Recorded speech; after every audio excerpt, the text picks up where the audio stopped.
இங்கே இருக்கிற நிறைய பேர் மரம் விவசாயம் பண்ணணும்னு சொல்லிட்டு டிசைட் பண்ணிட்டீங்க. ஆனால் எந்த மரம் நடுறதுன்னு சொல்லிட்டு கன்ஃபியூஸாகவே இருக்கீங்க. 1 ஏக்கர் மரம் விவசாயம் செஞ்சால் எந்த அளவுக்கு லாபம் சம்பாதிக்க முடியும்? 10 வருஷத்துலேருந்து 25 வருஷத்துக்குள்ள 10 லட்சத்துலேருந்து 10 கோடி வரைக்கும் கூட சம்பாதிக்கலாம்.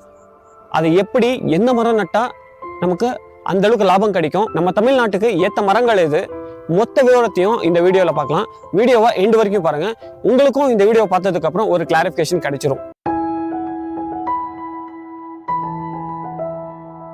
வணக்க மக்களே, நான் உங்கள் ஓசூர் விவசாயி. மக்களே, இந்த வீடியோவில் நான் பெருசாக நர்சரிக்காரங்க சொல்கிற மாதிரி ஹைப் பண்ணி எல்லாம் எதுவும் சொல்லலை. நான் ஃபேக்டை சொல்லியிருக்கேன். நீங்கள் உங்கள் நிலத்தில் எந்த விவசாயம் பண்ணுறீங்களோ அந்த விவசாயத்துக்கு இதை கம்பேர் பண்ணுங்கள். இந்த மரம் விவசாயம் செஞ்சால் நமக்கு லாபமா நஷ்டமா சொல்லிட்டு கம்பேர் பண்ணுங்கள். கம்பேர் பண்ணி உங்களுக்கு லாபகரமாக இருக்குன்னா நீங்கள் கண்டிப்பாக தாராளமாக நீங்கள் மர விவசாயம் போகலாம். அதுக்கு முன்னாடி மரங்களை பற்றின ஒரு சின்ன டீட்டெயில் பார்க்கலாம். மரம் சார்ந்த விவசாயத்தை நம்ம 3 விதமாக பிரிக்க முடியும். ஒன்று ஷார்ட் டர்ம், அப்படின்னா 5 வருஷத்துலேருந்து 15 வருஷத்துக்குள்ளே அறுவடை செய்யக்கூடிய மரங்கள். ரெண்டாவது மிட் டர்ம், அப்படின்னா 12 வருஷத்துலேருந்து 20 வருஷத்துக்குள்ளே அறுவடை செய்யக்கூடிய மரங்கள்.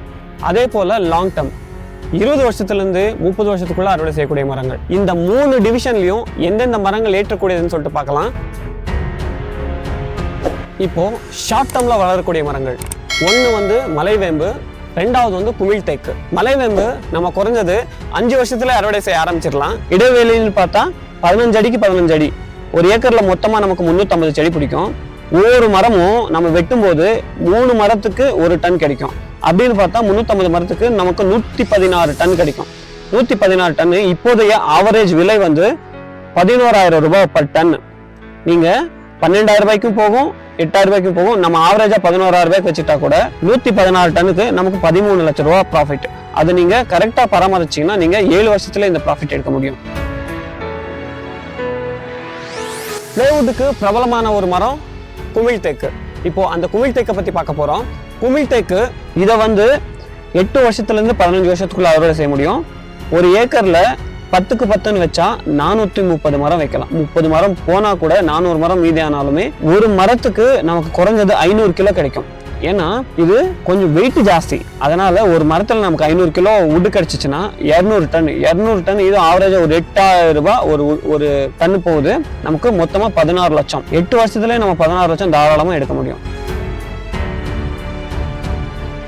இப்போ மிட்டம், அப்படின்னா 12 வருஷத்துலேருந்து 20 வருஷம் வரைக்கும் வளரக்கூடிய மரங்களை பற்றி பார்க்கலாம். அதில் முதலாவது நம்ம தேர்ந்தெடுக்க போகிற மரம் மஹோகனி மரம். இதை பற்றி பார்க்கலாம். இப்போ விவசாயிகள் நிறைய விரும்புகிற ஒரு மரம்னா மஹோகனி மரம். இது 12லேருந்து 20 வருஷத்துக்குள்ள அறுவடை செஞ்சிடலாம். இடைவெளின்னு பார்த்தா 12 அடிக்கு 12 அடி வைக்கணும். நமக்கு 1 ஏக்கரில் குறைஞ்சது ஒரு 300 மரம் நமக்கு கிடைச்சா கூட ஒரு மரத்தை நம்ம 15,000 ரூபாய்க்கு விற்றா கூட 45 லட்ச ரூபா ப்ராஃபிட். இது நான் குறைஞ்ச விலை சொல்கிறேன்.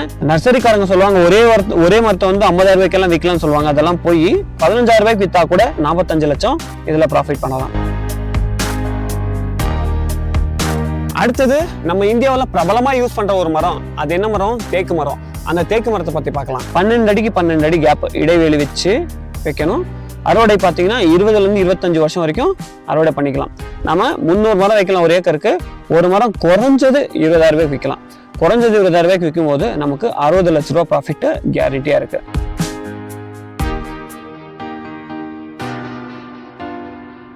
இப்போ நம்ம பார்க்க போற மரம் என்னன்னா, நாம அதிகமாக வெளிநாட்டிலேருந்து இம்போர்ட் பண்ணி அதை நம்ம பயன்படுத்திட்டு இருக்கிற ஒரு மரம், அதுதான் வேங்கை மரம். அதை பற்றி பார்க்கலாம். வேங்கை நம்ம ஏரியாவுக்கு வராதுன்னு சொல்லுவாங்க. வேங்கை கண்டிப்பாக வருங்க. 20லேருந்து 25 வருஷத்துல அறுவடை செய்ய முடியும். 12க்கு 12 வச்சோன்னா நம்ம 300 மரம் வைக்கலாம். 300 மரத்துல ஒரு மரத்தை சாதாரணமாக 20,000 ரூபாய்க்கு விற்றா கூட நமக்கு 60 லட்ச ரூபா ப்ராஃபிட் இருக்கு.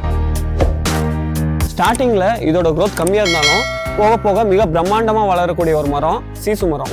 250 மரம் ஒரு மரம் ஆவரேஜா 15,000 ரூபாய்க்கு விற்றா கூட 37 லட்ச ரூபா நமக்கு ப்ராஃபிட் கிடைக்கும்.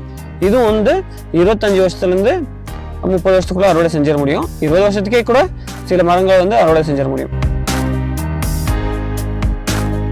அடுத்ததான் நம்ம பார்க்கக்கூடிய மரம் பென்சில் மரம்னு சொல்லுவோம். இதை நம்ம எங்கள் ஏரியாவில் எக்காச மரம் இல்லை அர்க்லி ஃபார்ம் மரம்னு சொல்லுவாங்க. இதை ஏரி ஓரமாக அதிகம் வச்சுருப்பாங்க. அது மெயினாக கவர்மெண்ட் ஆளுங்க வச்சுருப்பாங்க. இந்த மரத்தை பற்றி பார்க்கலாம். இது ஒரு 10க்கு 10 வைக்கலாம். நம்ம 1 ஏக்கரில் 400 மரம் தோராயமாக நின்னா கூட ஒரு மரத்தை 10,000 ரூபாய்க்கு விற்றா கூட நம்ம 40 லட்ச ரூபா இதில் ப்ராஃபிட் பண்ண முடியும். அதே போல் இப்போ நம்ம லாங் டர்ம் கிராப் பார்க்க போகிறோம். லாங் டேர்மில் தான் பணம் அதிகமாக கொட்டி கிடக்கு. அந்த லாங் டேர்ம் கிராப் என்னன்னா, முதலாவது சாண்டல்வுட். நம்ம கள்ளக்குறிச்சியில் கூட ஒரு விவசாயி வெறும் 50 மரத்தை விற்று 2 கோடி ரூபா சம்பாதிச்சிருக்காங்க. அதுவும் 15 வருஷம் வயசான மரத்தை விற்று 2 கோடி ரூபா சம்பாதிச்சிருக்காங்க. அந்த மரத்தை பற்றி பார்க்கலாம். 20லேருந்து 30 வருஷத்துக்குள்ள அறுவடை செய்யக்கூடிய மரம் இது. 12 அடிக்கு 12 அடி வச்சா கூட நம்ம 300 மரம் வைக்கலாம். 300 மரம், ஒரு மரத்துக்கு ஆவரேஜா 100 kg நமக்கு கட்டை கிடைச்சா கூட நமக்கு 9 கோடி ரூபா ப்ராஃபிட். நீங்க எப்படி கணக்கு போட்டாலும் 9 கோடி ரூபா ப்ராஃபிட் கிடைக்கும். இதை நிரூபிச்சிருக்காங்க. இப்போ ரீசெண்டா ட்ரெண்டான ஒரு மரம், அது செம்மரம். அதுவும் நம்ம லாங் டேர்ம்ல நல்ல வருமானம் கொடுக்கக்கூடிய மரம். அந்த மரத்தை பத்தி பார்க்கலாம். ஒரு ஏக்கருக்கு 400 மரம் இதுவும் வைக்கலாம். ஒரு மரம் தாராளமா 1 லட்சத்துக்கு விற்க முடியும். அப்படின்னா நமக்கு ஆவரேஜா ஒரு 300 மரம் மீதியானா கூட நமக்கு 3 கோடி ரூபாய் ப்ராஃபிட் இருக்கும். அது 20 வருஷத்துல 3 கோடி ரூபாய் ப்ராஃபிட்ன்றது நம்ம நார்மல் விவசாயிகளுக்கு ரொம்ப பெரிய ஒரு தொகை. மக்களே, இப்போ போனஸா ஒரு 2 மரம் சொல்றேன். அந்த 2 மரத்தையும் நம்ம தமிழ்நாட்டில் பெருசா யாரும் பயன்படுத்தலை, பெருசா யாரும் ஒரு எக்ஸ்பெரிமெண்டலாக யாரும் பண்ணலை. அதுல முதலாவது என்னன்னா பேம்பு. பேம்புனா மூங்கில். ஆனால் பேம்பு பற்றி எனக்கு முழுசாக தகவல் தெரியாது. ஆனாலும் சொல்கிறாங்க பேம்புவில் நாம் ஒரு 5 வருஷத்தில் தாராளமாக நாம் ஒரு 10 லட்ச ரூபா எடுக்க முடியும்னு சொல்கிறாங்க. 5 வருஷத்தில் 10 லட்சம் எடுக்க முடிஞ்சிச்சுன்னா ஒவ்வொரு 5 வருஷத்துக்கும் 10 லட்சம் 10 லட்சம் எடுக்க முடியும்னு சொல்கிறாங்க. அப்படி பார்த்தா இதை பற்றி உங்களுக்கு முழுசாக தெரிஞ்சுக்கணும்னு நினச்சிங்கன்னா நீங்கள் காமெண்ட்டில் சொல்லுங்கள். நான் கண்டிப்பாக இதை பற்றி ஆராய்ச்சி பண்ணி பேம்பு பற்றின முழு வீடியோவும் நான் போடுறேன். அது கிட்டத்தட்ட ஒரு 40 வருஷம் கூட அறுவடை இருக்கலாம். இப்போது பலாமரம் நல்லா இருக்கிற வரைக்குமே நம்ம பலாமரத்தில் பழத்தை விற்று கூட நம்ம சம்பாதிச்சுக்கலாம். அதே போல் மரத்தை வெட்டும்போது அந்த வுட்டு டிம்பர் வேல்யூ அதிகமாக உள்ள ஒரு வுட்டு, இதை கூட நம்ம ஒரு ஆப்ஷனாக வச்சுக்கலாம். ஒரு ஏக்கருக்கு நம்ம 100 மரம் வச்சா கூட ஒரு மரத்தை நம்ம டிம்பருக்காக ஒரு 10,000 பேர் பெற்றா கூட நமக்கு 10 லட்ச ரூபா ப்ராஃபிட் இருக்கு. அது இல்லாமல் நம்ம பழத்தை விற்று பழத்தில் கூட நிறைய ஒரு லாபம் பார்க்க முடியும். எனக்கு ஒரு 5 ஏக்கர் இருக்கு, 6 ஏக்கர் இருக்கு அப்படின்னும் போது, இல்லை ஒரு 3 ஏக்கர் இருக்கு அப்படின்னும் போது, 1 ஏக்கர் இந்த மரம் சார்ந்த விவசாயத்துக்கு நீங்க ஒதுக்கி வச்சிருங்க. இல்லை என்கிட்ட 1 ஏக்கர் தான் இருக்கு, ஆனாலும் அதுல பண்ணணும், வேற விவசாயமும் பண்ணணும் அப்படின்றவங்க வரப்போறமா கூட நீங்க மரம் நடலாம். அதே போல மரம் மற்றும் மிளகு சார்ந்த விவசாயத்தை பத்தின வீடியோக்கள் நம்ம சேனல்ல அப்லோட் பண்ணிட்டு இருப்பேன். நீங்க இது வரைக்கும் நம்ம சேனலை சப்ஸ்கிரைப் பண்ணலன்னா தயவு செஞ்சு நம்ம சேனல் ஒரு வாட்டி ஓப்பன் பண்ணி பாருங்க. நம்ம சேனல்ல இருக்கிற கண்டென்ட்டை பார்த்து உங்களுக்கு கண்டென்ட் பிடிச்சிருந்துச்சுன்னா கண்டிப்பா நம்ம சேனலுக்கு சப்போர்ட் பண்ணுங்க. மக்களே, இதுக்கு முன்னாடி வீடியோவில் பிஹெச்னா என்ன, பிஹெச் நம்ம மண்ணில் எந்த அளவுக்கு முக்கியத்துவம் வாய்ந்தது, அது எந்த அளவுக்கு நம்ம மண்ணை வளப்படுத்துது, நம்ம செடிகளுக்கு எந்த அளவுக்கு ஊட்டச்சத்தை எடுத்து கொடுக்குது சொல்லியிருந்தேன். அது கண்டிப்பாக உங்களுக்கு யூஸ்ஃபுல்லாக இருக்கும்னு நினைக்கிறேன். அந்த வீடியோவை யார் பார்க்கலையோ போய் பார்த்துட்டு வந்துடுங்க. இங்கே நான் லிங்க் கொடுக்குறேன். மீண்டும் சந்திப்போம். நான் உங்கள் ஒசூர் விவசாயி. நன்றி.